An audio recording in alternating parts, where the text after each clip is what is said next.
Olá, aqui quem fala é Michele Camargo, seja bem-vindo a mais um vídeo do nosso canal. E no vídeo de hoje a gente vai falar sobre a introdução às vedações industriais, né, a respeito de um artigo que nós escrevemos para a revista Manutenção. Mais recentemente a gente passou a ser colunista da revista Manutenção e nós viemos então abordando os temas que nós comumente já abordamos, né, sobre vedação, bombas, etc. E a gente achou mais interessante a gente começar desde o começo, né? Então nesse artigo a gente traz algumas novidades, né, que até então a gente não tinha falado porque a gente não tinha essa vivência, né? A gente está em constante evolução, digamos assim, dentro, né, desse tema de vedação, né? A gente aprende a cada dia, existe uma infinidade muito grande, né, de vedações industriais. A gente vem trazer aqui, né, uma pequena parcela para você que está começando nesse tema, né? Mas antes da gente começar propriamente dito, né, o assunto, vem aqui sempre os pedidos padrão, né? Se inscrever no nosso canal, caso você não seja inscrito, recomendar o nosso canal, né? Se você tem um vídeo que você achou interessante, que te ajudou, né? Você pode nos ajudar. E se você também quiser ajudar mais, né, especificadamente, você pode se tornando membro do nosso canal ou compartilhando o nosso vídeo, seja no LinkedIn, seja no Facebook, WhatsApp, seja onde for, né? Pega um vídeo aí que você achou legal, compartilha com a galera, né? Ajuda a gente a manter o nosso canal aqui e tá sempre, né, evoluindo. Quanto mais visualizações a gente tem, né, mais a gente consegue dedicar a esse assunto, porque, né, a remuneração aqui tá ligado às quantidades de publicação, né? Então, de que acontece aqui no nosso canal, né? Se você quiser participar dos nossos grupos, etc., tem aí o link engenharia.ente.br/links para você ter acesso a esses links, né, que vão te levar a vários pontos interessantes. Então fica aí o convite, né? Sem mais delongas, né, que eu particularmente não gosto muito de ficar enrolando a guerra, né? Então vamos direto ao ponto do assunto, né? Então, recentemente a gente começou a escrever para a revista Manutenção e, como eu disse, a gente trouxe uma introdução, né, como é primeiro artigo para a revista, né, a gente trouxe uma introdução sobre a vedação industrial, abordando, né, os 4 principais elementos mais comuns como vedação industrial. Mas antes da gente falar sobre vedação industrial, a gente tem que falar sobre o que é vedação, né? O que é vedação, né? Então, o termo vedar ele é utilizado no sentido de impedir, né? Então, se eu utilizo o termo eu fui vedado a entrar na festa, por exemplo, né? Então, eu queria entrar numa festa e eu fui vedado, né? Então, eu fui impedido de entrar. Então, o termo, por exemplo, vedar também é utilizado quando você vai utilizar um veda-rosca, né? Até o nome já fala isso, que é uma fita de teflon para instalar o chuveiro elétrico, né? Você pega o chuveiro elétrico, passa lá, né, a fita de veda-rosca na rosca e, né, rosqueia lá na onde tem que rosquear e você faz a vedação do chuveiro através da veda-rosca, né? Então você está vedando, né? Está fazendo o quê? Impedindo o vazamento de água ali pela tubulação, né? Que você quer que a água passe pelo chuveiro, aquece, né? E depois cai em você quando você estiver tomando banho, né? Então, o termo vedar ele vem com essa conotação, então ele pode ser usado tanto no sentido, digamos, que eu disse, figurativo, né? Quanto também na sua palavra propriamente dita, e todas as aplicações do verbo vedar ou do termo vedação está relacionado com impedir, né? Então, a vedação é o ato de impedir ou o elemento que eu utilizo para impedir alguma coisa, né? Então, se eu coloco um tapume aqui e eu impeço você de atravessar essa área, então o tapume é um elemento de vedação, né? Agora, se eu sou, né, um policial, alguma coisa assim, né, um segurança, e eu impeço você de passar um local, eu também estou gerando uma vedação, ou seja, estou vedando você de acessar o local, né? Então, se você tiver essa terminologia em mente, fica mais fácil você entender. Então, o que é a vedação industrial? É todo e qualquer elemento que você utiliza do ponto de vista industrial para impedir que alguma coisa se movimente.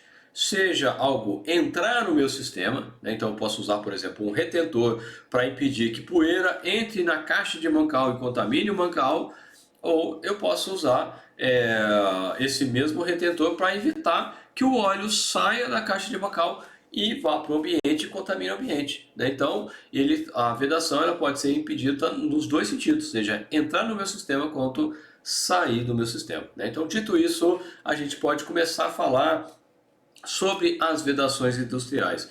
E qual que é o primeiro elemento, ou o elemento mais comum hoje em dia relacionado à vedação industrial? A gente tem os anéis O.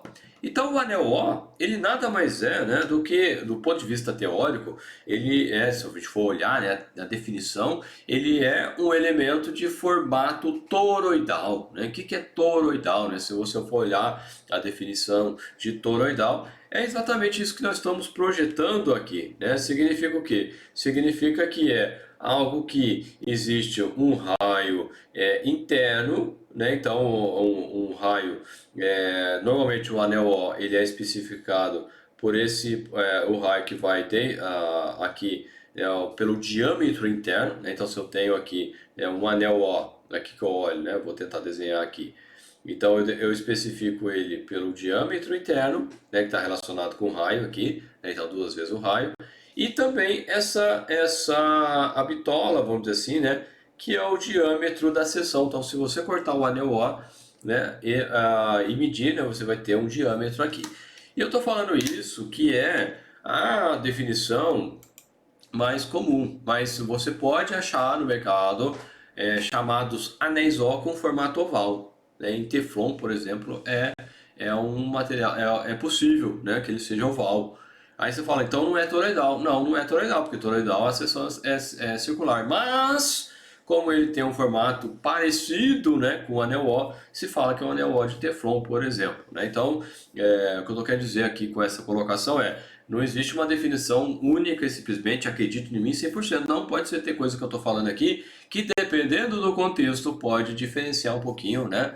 E eles podem fazer uma definição um pouquinho diferente. Então, né, você tem que checar cada caso desse para verificar, né, se o que eu estou falando é pertinente àquele tema, né? Então, como eu falo, né, o termo, né, a vedação industrial, ela é muito ampla, muita coisa. Eu vou falar de 4 elementos só, existe uma infinidade de tipos, né?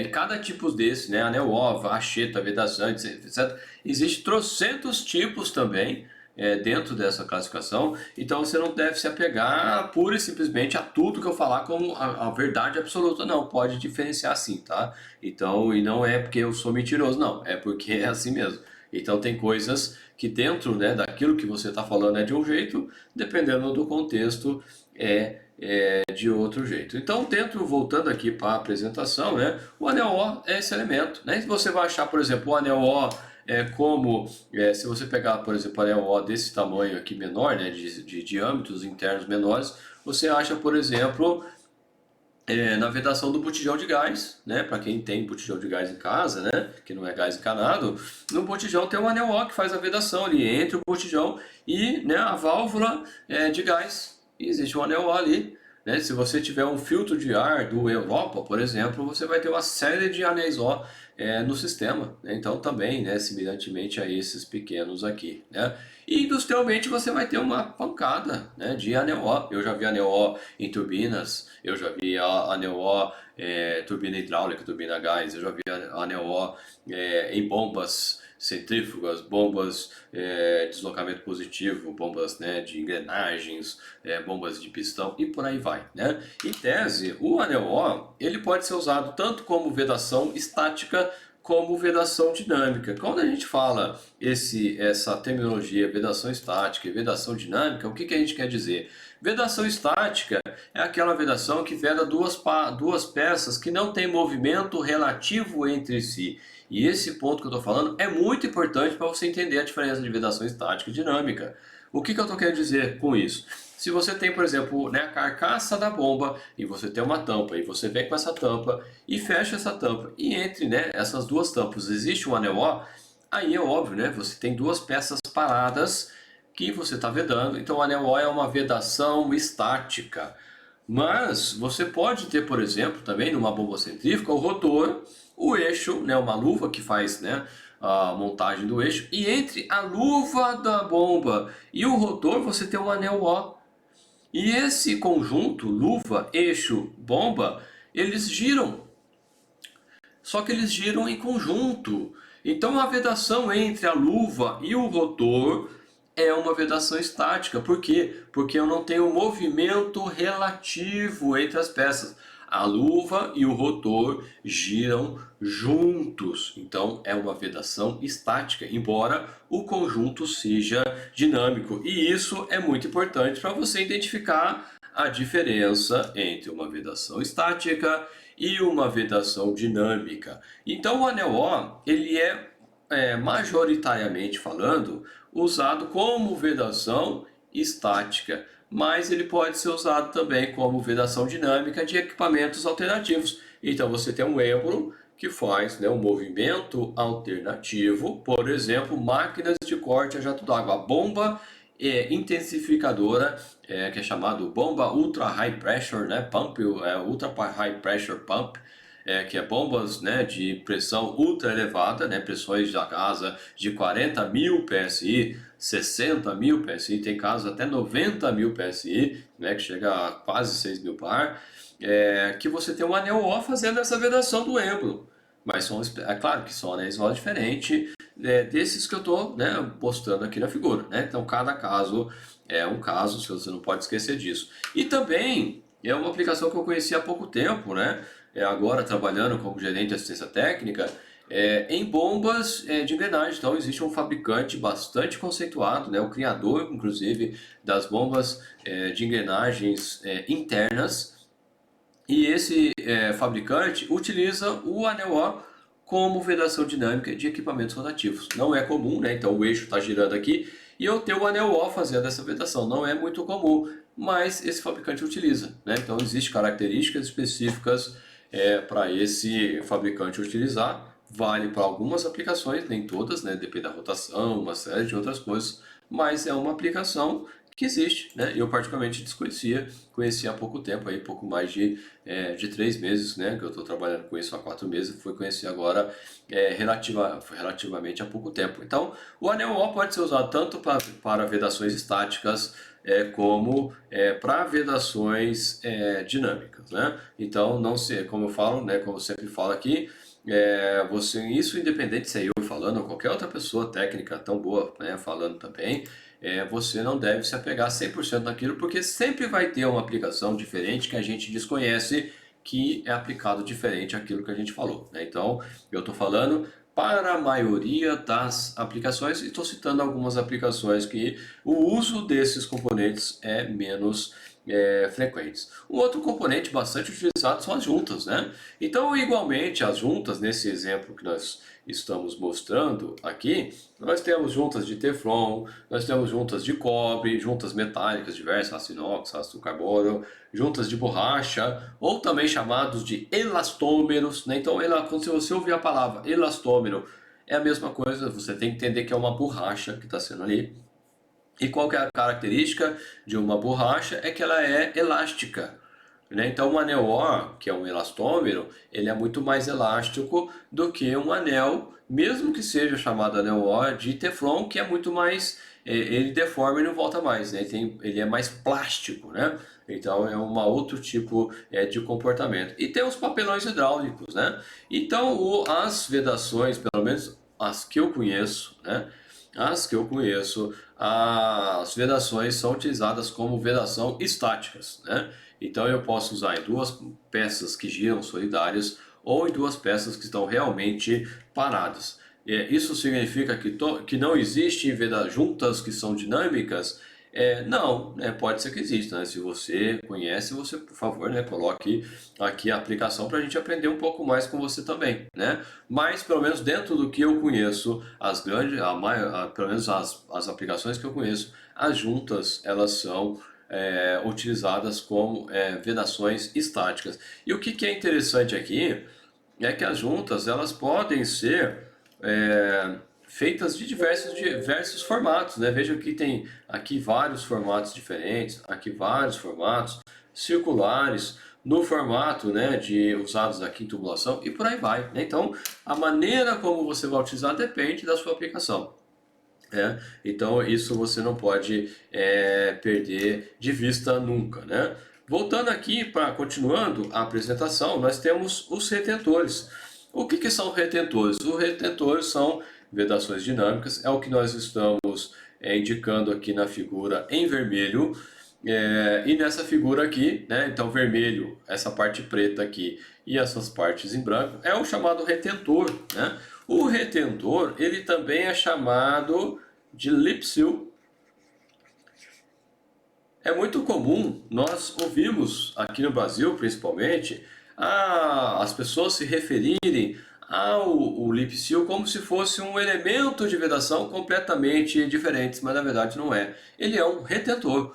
Né? Se você pegar os catálogos de fabricantes conceituados de retentores, você vai ver vários tipos de retentores. Entre eles, existem esses que nós estamos comentando aqui, né? Que é composto por um elastômero, uma borracha que está em vermelho, uma parte metálica que está aqui em branquinho e uma mola, né? Que tem a função de apertar, né, esse lábio que você está vendo aqui, né, esse lábiozinho aqui, é para apertar contra o eixo. Por isso que eu deixei essa marcação aqui no eixo, para mostrar que o lip seal ou retentor tende a marcar o eixo, a deformar o eixo, por isso que ele costuma ser menos eficiente como forma de vedação do que outros componentes, né? E o lip seal ou retentor, ele é utilizado majoritariamente, né, pelo menos dentro das aplicações que eu conheço, em caixas de bancais, né, nos bancais de rolamento, né, o termo técnico, né, quando eu falo rolamento, na verdade é bancais de rolamento, ele é apelidado, digamos assim, no dia a dia, como rolamentos. Então, para impedir poeira de entrar, por exemplo, de água entrar no óleo e contaminar o óleo, né? Como eu disse, vedação trabalha tanto no sentido de impedir, né, o acesso ao meu sistema quanto algo sair do meu sistema. Então, no caso, né, nesse caso específico que eu estou comentando, o retentor tem essa finalidade. Só que ele não costuma ser tão eficiente. Então, equipamentos complexos, né, turbinas, bombas especiais, se usam outros componentes que são mais eficientes, por exemplo, a vedação por labirinto, né? Os protetores de bancais por labirinto, ou os protetores de bancais magnéticos, ou até mesmo tipo selo mecânico, né? Não vou entrar em maiores detalhes aqui, eles são menos usados, mas tem ganhado cada vez mais força, porque eles são mais eficientes e impede principalmente a contaminação do óleo.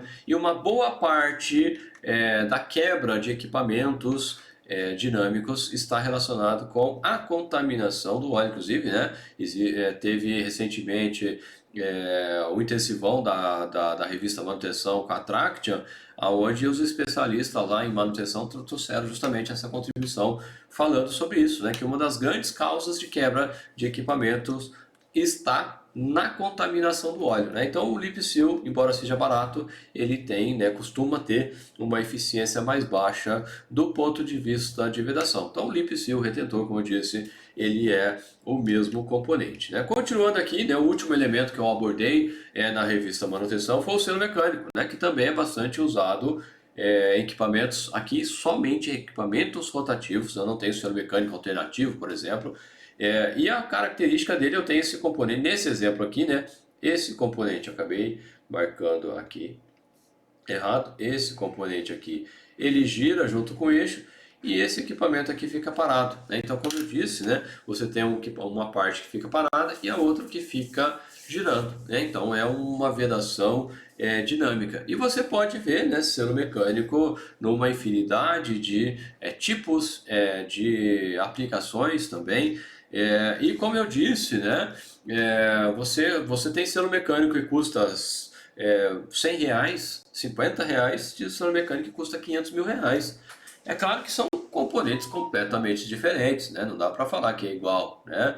Mas você tem que ter em mente que você vai ter como a funcionalidade e o método de vedação é semelhante, se dá o mesmo nome, mas são, né, elementos completamente diferentes, né? Então esses foram os componentes principais que eu abordei no meu primeiro artigo da revista Manutenção. Eu pretendo, né, abordar esses temas em profundidade, assim como outros temas também, né? Existe um outro elemento que é as gachetas, né, que eu também abordei, que eu não coloquei aqui na apresentação, né, as gachetas entrelaçadas, as gachetas injetadas, que são também assuntos bastante pertinentes que a gente vai comentar. A gente já falou sobre esses temas aqui no nosso canal, você pode dar uma procurada ali e verificar, mas o mais importante que é a pergunta que não quer calar, quando é que eu uso um selo mecânico e quando é que eu uso uma gacheta ou um retentor? Como eu disse, né, existem fabricantes lá de bombas de engrenagem que utilizam o retentor como a vedação do eixo, que para mim não era muito comum, né? Eu até no meu curso lá de vedação eu nem cito isso como vedação dinâmica de equipamento rotativo, porque não é o que eu costumava ver, né? Mas sim existe, preciso fazer uma atualização, inclusive, desse meu curso, né? E o principal é que eu vou definir, preciso saber pressão de trabalho, temperatura de trabalho, a aplicação em si, para que eu estou vedando, e compatibilidade química, né? Eu preciso saber o que produto eu vou vedar, para saber que materiais eu vou escolher, e também qual é o vazamento residual permitido. O que significa isso? Quando eu falo o vazamento residual, significa que todos os elementos de vedação ele tem um vazamento residual, ele não é 100%, e ele vai ser maior ou menor dependendo do tipo de elemento de vedação que eu estou utilizando, né? Então, esse é o ponto chave, né? E um ponto importante que eu não falei nisso também é quanto você quer gastar, né? Como eu comentei agora há pouco, existe selo mecânico de R$ 50 e existe selo mecânico de R$ 500.000. Já aconteceu, por exemplo, de um cliente falar, eu quero isso, uma série de características para o selo mecânico. Fui cotar o selo mecânico, R$ 30.000. Cara, nossa, que absurdo. Foi lá, comprou um selo de R$ 1.000 e fez. Só que o selo de R$ 1.000 não tinha todas aquelas exigências que ele me disse que queria na aplicação, né? Então, esse fator, né, quanto você quer gastar, é igualmente importante, né? E agora eu quero saber de você, o que você achou desse vídeo, o que eu deveria ter comentado aqui que eu não comentei, né? Comente aqui nos comentários, né, do vídeo ou da postagem, para que a gente possa, né, preparar, né, no próximo momento a gente abordar esse tema, né? Porque como eu disse, existem vários tipos de vedação, vários componentes e igualmente importantes, mas como eu disse, né, a gente tem que abordar os principais, né? Se você quiser entrar em contato conosco, né, existe aí, né, você pode nos achar pelo LinkedIn, você pode achar, né, pelo e-mail, pode nos achar pelo WhatsApp, pelo Facebook e pelo nosso site, né? Então fica aí o convite, né? Seja muito bem-vindo ao nosso canal mais uma vez te convido a acessar, né, e se tornar membro do nosso canal. Beleza, pessoal? Um abraço e a gente se vê no próximo vídeo. Um abraço.